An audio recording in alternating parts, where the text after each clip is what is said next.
हैं मृदा जल के प्रकार। तो मृदा जल के प्रकार 3 प्रकार के। कितने प्रकार का? 3। गुरुत्वीय जल।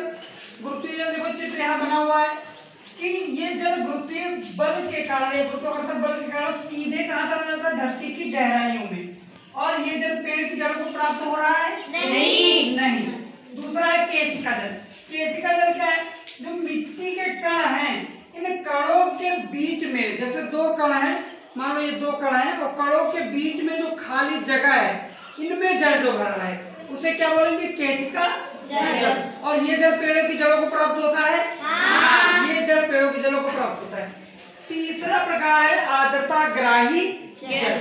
आर्द्रताग्राही जल क्या है कि जो मिट्टी के कण हैं, इसके ऊपर जल जो चिपका रहता है, जैसे कि ये मान लो मिट्टी के कण है और इस पे हम ये जल लगा दें, ये जल अब इस पे क्या है? चिपका हुआ। तो ये जल क्या पेड़ों की जड़ों को पर्याप्त मात्रा में मिलता है? एकदम कम मात्रा। हाँ, बिल्कुल कम मात्रा में, पर्याप्त मात्रा में प्राप्त नहीं होता। अब इसको इसके उदाहरण के देखते हैं। मान लो ये मिट्टी है हमारी, है ना, ये धरती है, मिट्टी है, ये कोई पेड़ लगा हुआ है, ये पेड़ लगा हुआ है। तो अगर इसमें हम गुरुत्वीय जल को देखें तो गुरुत्वीय जल क्या होगा कि इसको निकाल दें, इसमें जल पड़ा हुआ है और गुरुत्वाकर्षण कहाँ चला गया? नीचे। गुरुत्वाकर्षण कहाँ चला गया?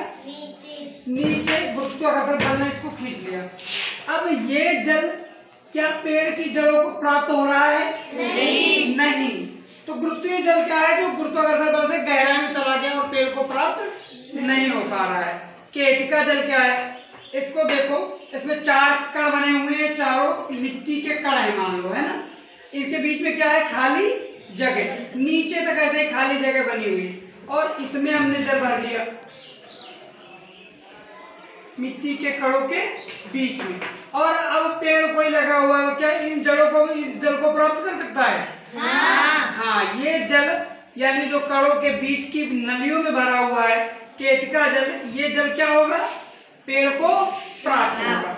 लेकिन जो तीसरे प्रकार का जल है आर्द्रताग्राही जल, वह अब जो इन कणों पर नमी है, जो इन कणों पर पानी चिपका हुआ है, क्या वो जल इसके पर्याप्त है? इसके लिए बहुत कम मात्रा में, वो इसके लिए पर्याप्त नहीं है, यानी कम मात्रा में प्राप्त होगा। तो 3 प्रकार के जल में गुरुत्वीय जल, केशिका जल और आर्द्रताग्राही जल में मुख्य रूप से केशिका जल, जो कणों के बीच खाली स्थान में रहता है, वही पेड़ों को प्राप्त होता है।